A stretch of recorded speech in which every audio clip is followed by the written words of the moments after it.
አንዲት እንስት አንድ ልጅ ቆሻሻ የያዘ ፌስታል ቆሻሻ ማጠራቀሚያ ውስጥ ሲያደርገው አየችና ልጁ ከሄደ በኋላ ደግሞ ፌስታሉን ከቆሻሻ ማጠራቀሚያ ውስጥ አውጥታ መፈተሽ ጀመረች። ጥርሙዞች ሰብስባ በመሸጥ የዕለት ኑሮዋን ስለምትገፋ ደግሞ ፌስታል ላይ ብዙ ጥርሙዞች ስላገኘች በጣም ተደሰተች።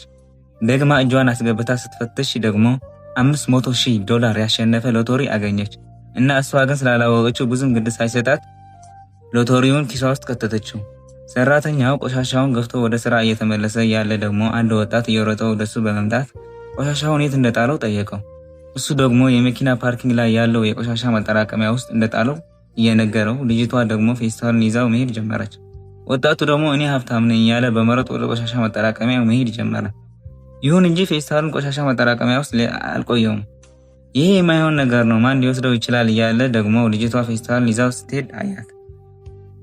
እየሮጠ ወደ እሷ በመሄድ ደግሞ አስቆማት። ልጅቷም ደግሞ በመደንገጥ ችግር ምንድነው አለችው። እሱ ደግሞ ቆሻሻው መጣያው ላይ የሎተሪ ትኬት አግኝተሻል እንዴ በማለት በችኮላ ጠየቃት። እሷ ደግሞ ወደ ጠቆማት ቦታ በማየት አግኝቼም አላገኘሁም ሊሆን ይችላል፣ ግን ለምንድነው እየጠየቅከኝ ያለው አለችው። ያገኘሽው ሎተሪ እኔ ነው እንድትመልሺው ፈልጌ ነው አላት። አልመልሰውም፣ ቆሻሻው መጣያው ላይ እኔ ነኝ ያገኘሁት፣ ስለዚህ አሁን እኔ እንጂ አንተ ሊሆን አይችልም አለችው። ወጣቱ ደግሞ ትንሽ ካሰበ በኋላ እሺ በብር ልግዛሽ፣ በስንት ትመልሽልኛለሽ አላት። እሷ ደግሞ $100 እንደምትመልስለት ነገረችው። እሱ ደግሞ እሺ በማለት ኪሱን መበርበር ጀመረ።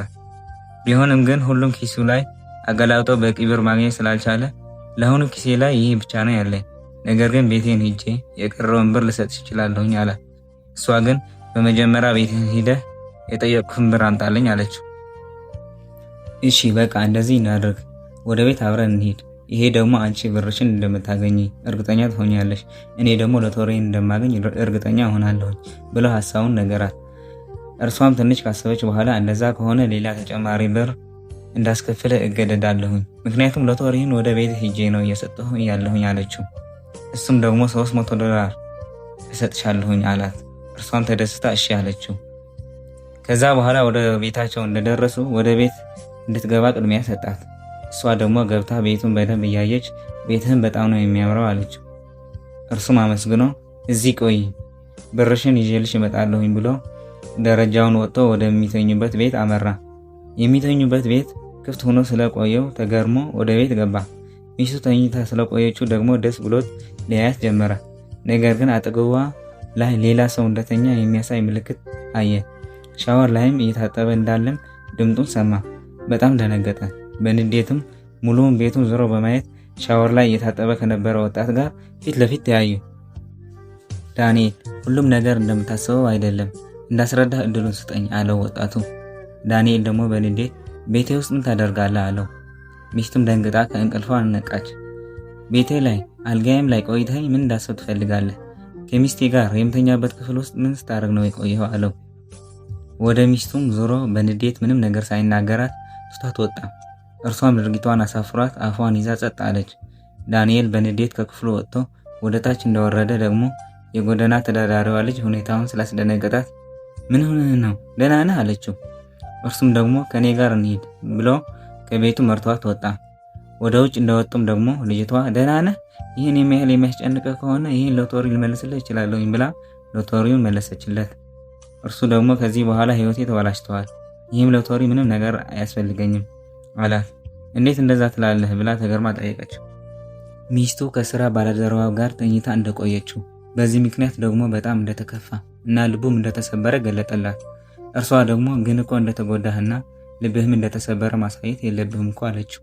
አውቃለሁኝ፣ ነገር ግን በደንብ አድርጋ ነው የጎዳችኝ፣ ተስፋዬ ሁሉ መናው ነው አላት። እርሷም ደግሞ እንድታረጋጋው ብላ እጇ ትከሻው ላይ የያዘች ይገባኛል፣ ነገር ግን ይሄ የደረሰህን ሎተሪ ስትቀበለው ሁሉም ችግርህን ያልፋል፣ አዲስ ምዕራፍ መጀመር ትችላለህ ብላ የሎተሪውን ትኬት አሳየችው። እርሱም ደግሞ ትክክል ነሽ፣ ሚስቴ ህይወቴን እንድታበላሸው መፍቀድ የለብኝም አላት። እርሷም እንደዚህ ስትል ነው የሚያምርብህ አለችው። ቀጥሎም ደግሞ ብሬን እጄ ላይ እንደተረከብኩኝ ከዚህ ከተማ መውጣት አለብኝ፣ አዲስ ህይወት መመስረት አለብኝ አላት። ከዛም በኋላ ሎተሪውን ለመስጠት እጇን ዘረጋችለት። ነገር ግን እርሱ ብርሽን እንኳን አልሰጠሽም አላት። እሷ ደግሞ ችግር የለውም አስፈላጊ ነገር አይደለም ብላ ዝም ብሎ እንዲቀበላት ጠየቀችው። ግን ለምንድነው በነፃ ዝም ብለሽ እየመለሽልኝ ያለሽው? የደረሰኝ ገንዘብ እኮ ለአንቺ እንደደረሰ አስመስለሽ ማውጣት ትችይ ነበር አላት። አዎ ግን ይሄ እኔ አይደለም። በዚህ ብር ህይወቴን መቀየር እችል ይሆናል፣ ነገር ግን ሰላም ያለው ህይወት መኖር አልችልም። ለዚህ ነው ይሄ ሎተሪ ወደ ባለቤቱ እየመለስኩት ያለሁት አለችው። እርሱም ተቀብለው ለሚያስገርም ቅንነቱ አመሰገናት። እርሷም ደግሞ ምንም ነገር አላደረኩልህም፣ የራስህ ንብረት ነው አለችው። በእነዚህ ቅርብ ጊዜያት ውስጥ የግል ላገኝሽ ይገባል። ለሁሉም ውለታሽ በጣም ትልቅ የሆነ ስጦታ እንደምሰጥሽ ቃል ገባልሻለሁኝ አላት። ከተወሰነ ጊዜያት በኋላ ሚስቱ ወደሚሰራበት ቦታ የፍቺ ወረቀት ይዛ መጥታ ዳንኤል ብላ ጠራችው። እርሱም ደግሞ ወደዚህ ምን ለማድረግ ነው የመጣችው? ላይሽ አልፈልግም፣ ስለዚህ ከኔ ራቂ አላት። እሷ ግን ይዛው የመጣችውን ወረቀት ጠረጴዛው ላይ አስቀምጣ ይሄ የፍቺ ወረቀት ነው፣ ስለዚህ በስርዓት አንብበህ በአጭር ጊዜ ውስጥ ፈርምበት አለችው። እሱ ደግሞ እንደሚፈርምበት ነግረው ግን ለምንድን ነው ይሄን ውሳኔ እንድትወስኝበት ያደረገች ብሎ ጠየቃት። እሷ ደግሞ ካንተ የሚሻል ሰው ስላፈቀርኩኝ፣ ይሄ ደግሞ በእኔ አልተጀመረም፣ ሁሉም ሰው ላይ የሚያጋጥም ነገር ነው አለችው። እሱ ደግሞ ወረቀቱን ገንጥሎ የተወሰነውን አንብበው ከዚህ ሰዓት ጀምሮ ነጻ ሰው ነሽ፣ ከፈለግሽው ሰው ጋር መጋባት ትችያለሽ ብሎ እንደሚፈርምላት ነገራት። ከልብ ነው የማመሰግን፣ ነገር ግን በመጥፎ ነገር እንዳታየው፣ መጥፎ ስሜት ሊሰማህ አይገባም ብላ ትታው ሄደች። ከስራው እንደወጣች ግን ደጅ ላይ አንድ ሴት መጣ። እንኳን ደስ አለሽ፣ እንዳንቺ አይነት እድል ለኔም እንዲደርሰኝ በጣም ነው የምመኘው አለቻት። እርሷ ግን ስላልገባት ስለምንድን ነው እያወራሽ ያለሽው አለቻት። አዲሷ የዚህ ከተማ ሚሊዮነር ስለሆንሽ ነው አለቻት። እርሷ ደግሞ በአግራሞት አሁንም ስለምን እንደምታወሪ አልገባኝም አለቻትና ባልሽን ሎተሪ እንደደረሰው እኮ ሁሉም ሰው አውቀዋል፣ ግን እንዴት አንቺ እስካሁን ድረስ አታውቂም አለቻት። ዴሚ ደግሞ ባሌን ሎተሪ ደረሰው ብላ በአግራሞት ጠየቀቻት። አዎ ብላ መለሰችላት። ይህን እንደሰማች ወደ ባሏ ተመልሳ የፍቺ ወረቀቱን ቀዳ በፍጹም የማላውቅ ነበር የመሰለህ አለችው። እሱ ደግሞ በጣም ደንግጠው ስለምንድን ነው እያወራሽ ያለሽው አላት። እሷ ደግሞ ከደረሰው ሎተሪ ግማሹን ሊሰጣት እንደሚገባ ነገረችው። እሱ ደግሞ ከብሩ ስባሪ ሳንቲም እንድሰጥሽ ብለሽ እንዳታስቢ አላት። እሷ ደግሞ ባልና ሚስት እያለን ከደረሰ ግማሹን ብር ለኔም ይገባኛል አለችው። እሱ ደግሞ እየሳቀ የሎተሪ ትኬቱን ለአንዲት የጎዳና ተዳዳሪ እንደሰጣት ገንዘቡንም እሷ እንደምትወስደው ነገራት። እሷ ግን እየዋሸኝ ነው፣ ብሩን ስትቀበለው እመጣለሁ፣ ድርሻዬን ሳትወድ ትሰጠኛለህ አለችው። እሱ ደግሞ እንድንፋታ እኮ እየጠየቅሽኝ ነበር ብሎ የፍቺ ወረቀቱን አንስቶ አሳያት። እሷ ደግሞ የሎተሪ ወረቀት እንደደረሰው ሳታውቅ የፍቺ ወረቀት ይዛችለት እንደመጣች ነገረችው። እሱ ደግሞ በጣም ተናዶ አንቺ ምንም ነገር ልትወጪ አይገባም፣ ምክንያቱም ለእኔ ታማኝ ሚስት አልነበርሽም አላት። እሷ ደግሞ ይሄ አንተ አመለካከት ነው፣ በህግ ግን እንድትሰጠኝ ትገደዳለህ ብላ ይዛ የመጣችው የፍቺ ወረቀት ይዛ ሄደች። ከዛ በኋላ የጎዳና ተዳዳሪዋ ልጅ አንድ ጎዳና ላይ ቁጭ ብላ እያለች ዳንኤል መጥቶ ሰላም አላት። እሷ ደግሞ ሰላም ካለችው በኋላ ደግመን የምንገናኝ አልመሰለኝም ነበር አለችው። እሱ ደግሞ አንድ ነገር እንድታግዥኝ ፈልጌ ነው የመጣሁት፣ የሎተሪውን ብር አንቺ እንድትቀበይልኝ ፈልጌ ነበር፣ ምክንያቱም እኔ ከተቀበልኩት ሚስቴን የብሩን ግማሽ ትወስደዋለች፣ እሷ ከሎተሪውን ብር ምንም ነገር እንድትወስድ አይገባትም ብሎ አስረዳት። እርሷን ተቀብላ ግን ህይወትህን የምትቀይርበትን ብር የማታውቀው ሰው እጅ ላይ ማስቀመጥ በጣም አደገኛ ነው እኮ አለችው። እሱ ደግሞ ለምን እንደሆነ እንጃ፣ ግን ይሄ ገንዘብ ልትቀበይልኝ የምትችይ ልቤን የተቀበላት ሰው አንቺ ብቻ ነች አላት። እሷ ደግሞ እውነት ለመናገር እኔ ችግር ውስጥ መግባት አልፈልግም አለችው። እሱ ግን ገንዘቡን እንደተቀበለችው 20% እንደሚሰጣት ቃል ገባላት። እሷም ትንሽ እያሰበች ከቆየች በኋላ ገንዘቡን ወደ ባንክ አካውንትን ከላኩልህ በኋላ ከተወሰነ ጊዜ በኋላ ሚስትህን ገንዘቡ እኔ እንደተቀበልኩልህ አውቃ በማጭበርበር ብትከሰንስ ብላ ጠየቀችው። ለዚህ እኮ ነው ሚስቴን እስከምትፈታኝ ድረስ የጎዳና ተዳዳሪ ለመሆን የወሰንኩት፣ ከብሩ ላይ ምንም ነገር እንድትወስድ አልፈልግም፣ ለዛ ነው ወደ ጎዳና የግድ መውጣት ያለብኝ አላት። እሷም በሐሳቡ ተስማምታ እሺ ግን ደግሞ ሚስትህን የብሩን ግማሽ እንድትወስድ ስለማይገባት ብቻ ነው እየረዳሁ ያለው አለችው። እርሱም አመስግኖ የሎተሪውን ወረቀት አውጥቶ በጣም ነው የማመሰግንሽ ብሎ ሰጣትና ትቷት ሄደ። ከዛም በኋላ ሚስቱ በንዴት የፍቺ ወረቀቱን ይዛ ወደ ቤቷ እየገባች ውሽማዋ ከመኪና ወርዶ ከኋላዋ እየሄደ በምን ምክንያት እንደተናደደች ጠየቃት። እሷ ደግሞ ባሌን ለጊዜው መፍታት አልፈልግም፣ እሱ ግን በተቃራኒ በጣም ሊፈታኝ ይፈልገዋል፣ በዚህ ሰዓት ከፈታሁት በጣም ብዙ ብር እከስራለሁኝ አለችው። እሱ ደግሞ እጇን ይዞ ምን ማለትሽ ነው አልገባኝም ብሎ ጠየቃት። ዳንኤል ሎተሪ እንዳሸነፈ ነገረችው። ማን ነው እንደዚህ ያለሽ? ይሄ የጎረቤት ወሬ ነው የሚሆነው አላት። እርሷ ደግሞ ከዳንኤል ጋር የምትሰራ ልጅ እንደነገረቻት ከራሱም እንደሰማች ነገረችው። እሱ ደግሞ ውሸት ቢሆንስ በምን ማወቅ ትችያለሽ? እንድትፈቺው ብሎ እንደዛ እያደረገ ቢሆንስ? አሁን በፍጥነት ካልፈታሽው ደግሞ በላይ ላይ ከሌላ ሰው ጋር ተኝታ አገኘኋት ብሎ ሊከስስ ይችላል። በዚህ ደግሞ የሁለታችሁን ቤት ለብቻው ሊወስደው ይችላል አላት። እሷ ደግሞ ዳንኤል ይሄን የሚያህል ብልጥ አይደለም አለችው። እሱ ደግሞ በመጀመሪያ የእውነት ሎተሪ እንደደረሰውና እንዳልደረሰው ማረጋገጥ እንዳለባቸው ነገራት። እሷ ደግሞ ከኔ ማንም ሰው ብር መውሰድ አይችልም ብላ ወደ ቤት ውስጥ ገባች። ለንጋታው የጎዳና ተዳዳሪዋ ልጅ ብሩን ለመውሰድ ወደ ሎተሪ ድርጅቱ ሄደች። አንድ የድርጅቱ ሰራተኛ ስሟን በመጥራት ደግሞ እንኳን ደስ አለሽ፣ የደረሰሽን ብር አሁን እሰጥሻለሁኝ ብሎ ቼክ ይዞላት እንዲመጣ ተመልሶ ሄደ። ከተወሰነ ደቂቅ ደግሞ እንኳን ደስ አለሽ ብሎ ቼኩን ይዘው በመምጣት ሰጣት። እዛ ሁኔታ ውስጥ ያሉ ደግሞ የዳንኤል ሚስት ከውሽማዋ ጋር ወደ ሎተሪ ድርጅቱ በመምጣት የጎዳና ተዳዳሪዋን ልጅ ሎተሪውን ስትቀበል አየዋት።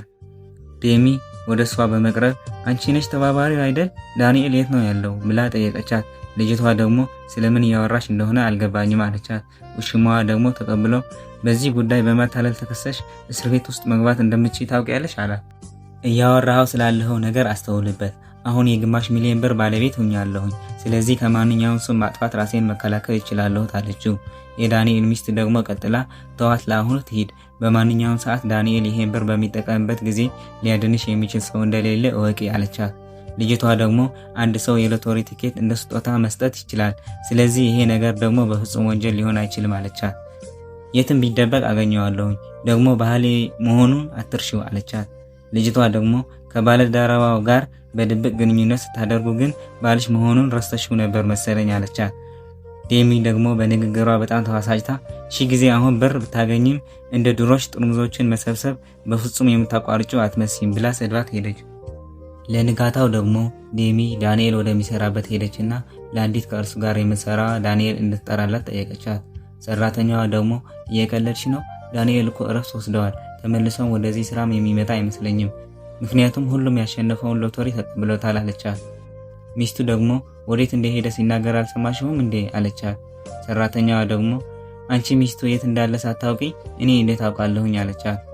ከዛ በኋላ ዳንኤል የተቀደደ ልብስ ለብሶ ከአንድ ቆሻሻ መጣያ ውስጥ ምግብ አንስቶ እየበላ እያለ ጎዳና ተዳዳሪዋ ወደሱ ቀርባ እንዳንተ አይነት አሳማኝ ነዳይ ሳላይ ብዙ ጊዜ ሆነኛል አለችው።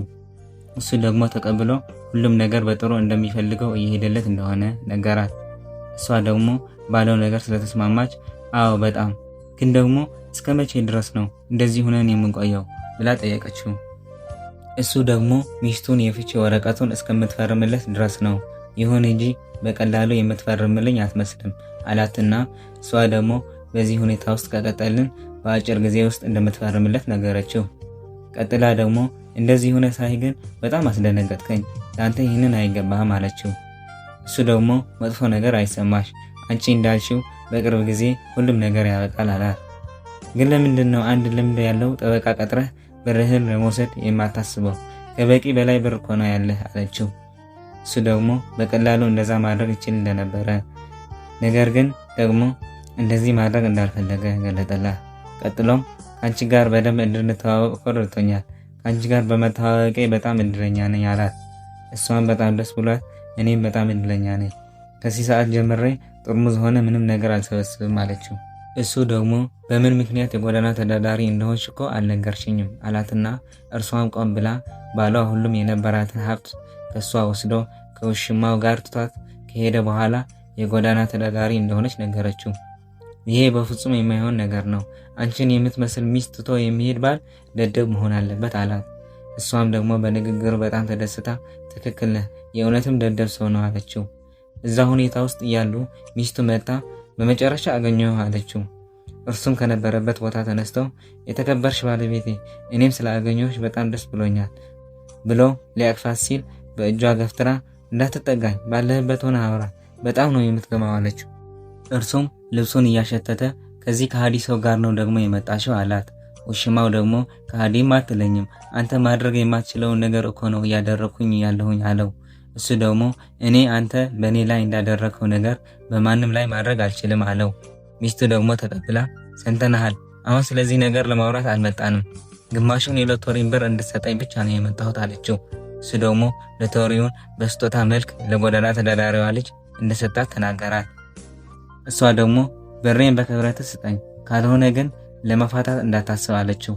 እሱ ደግሞ እኔ እጅ ላይ ምንም አይነት ብር የለም አላት። ዴቪ ግን ጥሩ እንደዚህ እንድንቀጥል የምትፈልግ ከሆነ ችግር የለውም እንቀጥል አለችው።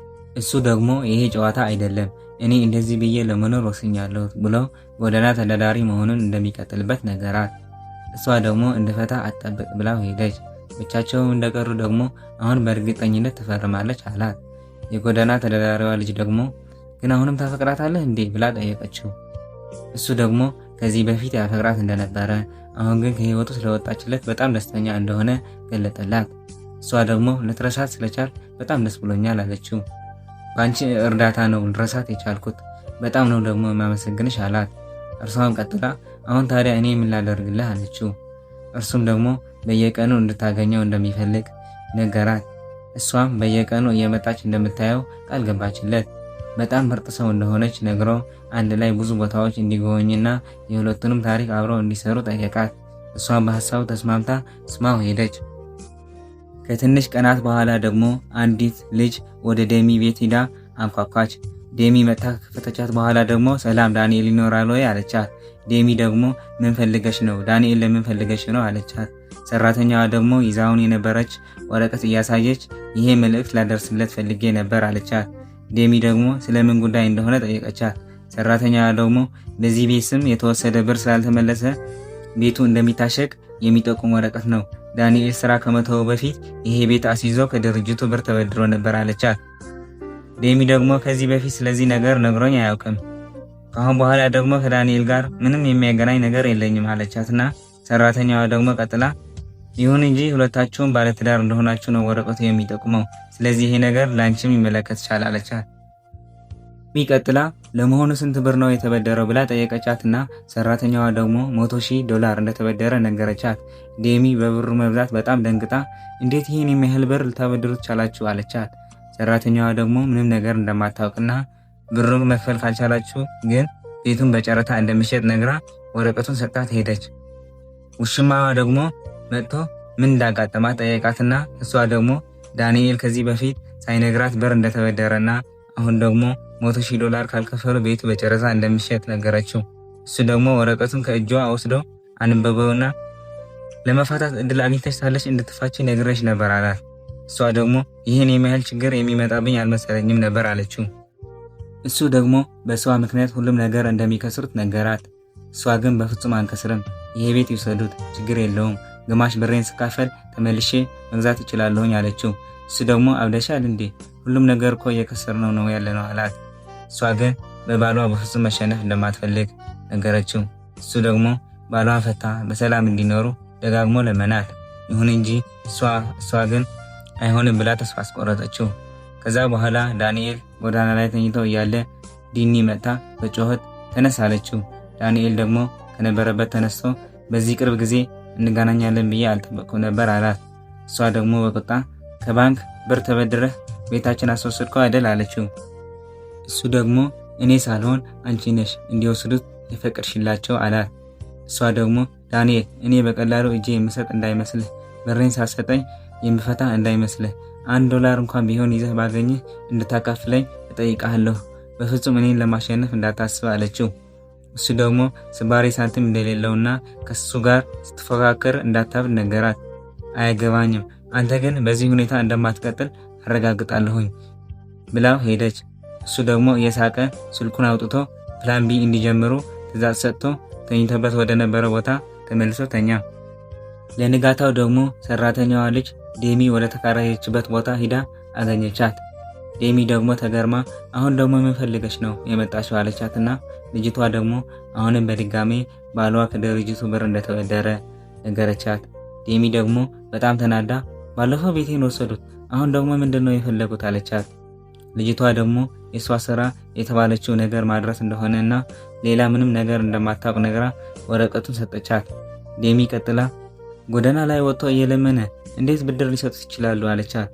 ሰራተኛዋ ደግሞ ደግማ ምንም የምታውቀው ነገር እንደሌላትና ከላይኛው አካል ትዕዛዝ እንደተሰጣት ብድሩን መክፈል እንዳለባት ነገረቻት። ዴሚ ደግሞ በንዴት እኔ ምንም የምከፍለው ነገር የለኝም አለቻት። ልጅቷ ደግሞ ካልከፈለችው ሁሉም ያላትን ንብረት እንደሚያዝ እና ተከሳ ደግሞ ወደ እስር ቤት እንደምትገባ ነገረቻት። ዴሚ ደግሞ የምታደርገው ነገር ጠፍቷት እኔ ስባሪ ሳንቲም የለኝም ከፈለጋችሁ ለሱ ሰሩት አለቻት። እሱማ ምንም ብር የለውም አለቻት። እኔም ስባሪ ሳንቲም የለኝም ከዚህ ሁሉ ችግር በምን መውጣት እንደምችል እስኪ ንገረኝ አለቻት። ልጅቷ ደግሞ ከፈታችሁ የሱ ምንም አይነት ዕዳ መክፈል እንደማይኖርባት ነገረቻት። ዴሚ ግን ልፈታው አልችልም ብላ ወረቀቱን ማንበብ ጀመረች።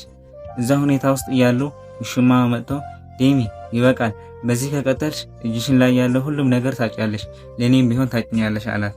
እሷ ደግሞ ግን እኮ ዳንኤል እያደረገው ያለው ነገር ህጋዊ አይደለም፣ ስለዚህ የተከፈለበት ተከፍሎ ትልቅ ጠበቃ ቀጥረን ብሬን መቀበል አለብኝ አለችው። እሱ ደግሞ በጣም ተዋሳጅቶ በምን ብር ነው ጠበቃ ለመቅጠር እያሰብሽ ያለሽው አላት። ምን ችግር አለው እንበደራለን አለችው። እሱ ደግሞ ለኔም ካንቺ ጋር ችግር ውስጥ የከተሽኝ እኮ ነው፣ ይሄ እንድታረጊ ግን አልፈቅድልሽም፣ ወይ እኔን ምረጪ ወይም እሱን ምረጪ ብሏት ሄደ። ከዛ በኋላ ዳንኤል ጎዳና ላይ ተኝቶ እያለ ጎዳና ተዳዳሪዋ ልጅ መጣ። ምን እያደረክ ነው አለችው። እሱ ደግሞ እረፍት እየወሰድኩ ነው፣ የጎዳና ተዳዳሪ መሆን በጣም ነው የሚያስደክመው በማለት ከሱ ጋር ተኝታ ሰማይ ላይ ወዳለው ደመና እንድትመለከት ጋበዛት። እሷም ደስ ብሏት ሰማይ ላይ ወዳለው ደመና መመልከት ጀመሩ። ሁኔታ ውስጥ እያሉ ልጅቷ እፍ ብላ ስታስተነፍስ ሰምቶ ዳንኤል ችግር አለ እንዴ ብሎ ጠየቃት። እሷም ከዚህ በኋላ እንደዚህ ብዬ መቀጠል አልፈልግም አለችው። እሱ ደግሞ ለመጨረስ ትንሽ እንደቀራቸው እና ትንሽ እንድታገሰው ነገራት። እሷ ደግሞ የኔ ህይወት ራሴ፣ ያንተ ህይወት ደግሞ ራስህን ነው መኖር ያለብህ አለችው። እሱ ደግሞ ከዚህ ሁሉም ነገር ነፃ ሲሆን መጀመሪያ ወደ አንድ ቦታ ለመዝናናት እንሄዳለን አላት። እኔና አንተ ማለት ነው ብላ ጠየቀችው። አዎ እኔና አንቺ ብቻ አላት። በመጀመሪያ ግን በህጋዊ መንገድ መፋታት አለብህ ካለችው በኋላ እሱማ ግድ ነው፣ ፍቺው ስጨርሰው ግን ከኔ ጋር ለመሄድ ፈቃደኛ ነሽ አላት። እሷ ደግሞ እንደምታስብበት ነገረችው። እዛ ሁኔታ ውስጥ ያሉ ደግሞ ዴሚ ሚስቱ መጣ የፍቺውን ወረቀት ፊታቸው ላይ ወረወረችላቸው። አሸንፈሃል፣ ይሄ የሰጠው ወረቀት የፍቺ ወረቀት ነው፣ ፈርምበትና በወጎ እንፋታለን አለችው። አንድ ላይ ሁለቱም ከነበሩበት ተነስቶ ቆሙ። ዳንኤል ደግሞ በጣም ጥሩ ውሳኔ ወሰንሽ አላት። በኃይል ነው እንደወስን ያስገደድከኝ፣ እኔ ግን ለማኝ ሆነ ጎዳና ላይ እያደር እንዴት አድርገህ ነው ይሄ ሁሉ ገንዘብ ከድርጅቱ ልትበደር የቻልከው? እሱን ማወቅ እፈልጋለሁኝ አለችው። እሱ ደግሞ ለምን ማወቅ ፈለግሽ አላት። ውሽማ ደግሞ አሁን ሁሉም ነገር አልቀዋል ብሎ ዝም ብላ እንድትሄድ ይዟት ሊሄድ ሲል ተመልሳ መጣ። ንገረኝ፣ በጣም ነው ማወቅ የምፈልገው አለችው። እሱ ደግሞ እሺ እነግርሻለሁኝ ብሎ የጎዳና ተዳዳሪዋ ልጅ ባሸነፈው ሎተሪ አድርጋ ድርጅቱን እንደገዛችው እና ገንዘብ እንዲበደርም እሷ እንደፈቀደችለት ነግሮ ከዚህ በኋላ እኔን ለመክሰሽ ብለሽ እንዳታስቢ፣ ምክንያቱም አሁንም እኔን እንደማሸነፍ ታውቂያለሽ አላት። እሷ ደግሞ ያለምንም ብር ነው ያስቀረኝ፣ እየገባህ ነው ግን አለችው። እሱ ደግሞ እሷ መንገዷ መርጣ እንደሄደች እሱም የራሱ መንገድ መርጦ እንደሄደ ነገራት። ውሽማ ደግሞ ዳንኤል በህይወቴ ውስጥ ድጋሜ እንደማላይ ተስፋ አደርጋለሁኝ አለው። ዳንኤል ደግሞ እኔን ተስፋ አደርጋለሁኝ እንደማላይ፣ ከዚህ በኋላ ከኔ ጋር እልህ ውስጥ ባትገቡ ይሻላችኋል። እኔን እንዳደረግኝ ለአንተም ሌሎች እንደዛ እንዲያደርጉ አልመኝልህም ካለው በኋላ ዴሚን ይዟት ሄደ። ከዛ በኋላ የጎዳና ተዳዳሪዋ ልጅ እቺ ልጅ ምን አይነት ሰው እንደከሰረች አልገባትም። ምክንያቱም አንተ ጀግና ወንድ ነህ፣ አሁን ሁሉም ነገር አልቀዋል፣ ስለዚህ ቀጣይ መደብ ምንድነው አለችው። እሱ ደግሞ ከአንዲት ቆንጆ ሴት ወደ አንድ ጥሩ ቦታ ሄጄ እዝናናለሁኝ አላት። እሷ ደግሞ ለሷ መሆኑን አውቃ ፈገግ እያለች ስለምንድነው ከኔ ጋር ለማዝናናት የመረጥከው አለችው። እሱ ደግሞ ቀጥሎ በደንብ አድርጎ ሊያውቃት እንደሚፈልግ ነገራትና እሷን ተቀብላ የእውነትህን ነው? ለአንዲት የጎዳና ተዳዳሪ ሴት በደንብ አድርጌ ላውቃት እፈልጋለሁኝ እያልከኝ ያለው አለችው። ደደብ ሰው ብቻ ነው እንዳንቺ አይነት ሴት የማይፈልግ። ለሁሉም ነገር ደግሞ ላመሰግንሽ ነው የሚገባ። የሰጠሁሽን ብር በቀላሉ መውሰድ ትችይ ነበር፣ ወይም ልታሳስሪኝ ትችይ ነበር። ሚሊዮኔር የምትሆኝበት መንገድ ነበረሽ። አንቺ ግን አላደረግሽው። በችግሬ ጊዜ ረተሽኛል። ለዚህ ነው በደንብ አድርጌ ላውቅሽ እየፈለኩኝ እያለሁኝ። አሁን እኔና አንቺ ከዚህ ሀገር ራቅ ብለን እንድንዝናና እና በደንብ ተዋውቀን መፋቀር ያለብን መስሎ ነው እየተሰማኝ ያለው አላት። እሷም ደግሞ ሀሳቡን በደስታ ተቀብላ ተቃቀፉ። ተፈጸመ። የተከበራችሁ ተመልካቾች እኔን ለመበረታታትና ቪዲዮውን ከወደዳችሁት ሳብስክራይብ ያድርጉት። ወደ ሌላ ሰው እንዲደርስ ደግሞ ሼር እና ላይክ ያድርጉት። ሀሳብ ካላችሁ ኮመንት ላይ አስቀምጡልኝ። በሌላ ቪዲዮ እስከምንገናኝ ድረስ ደህና ቆዩ።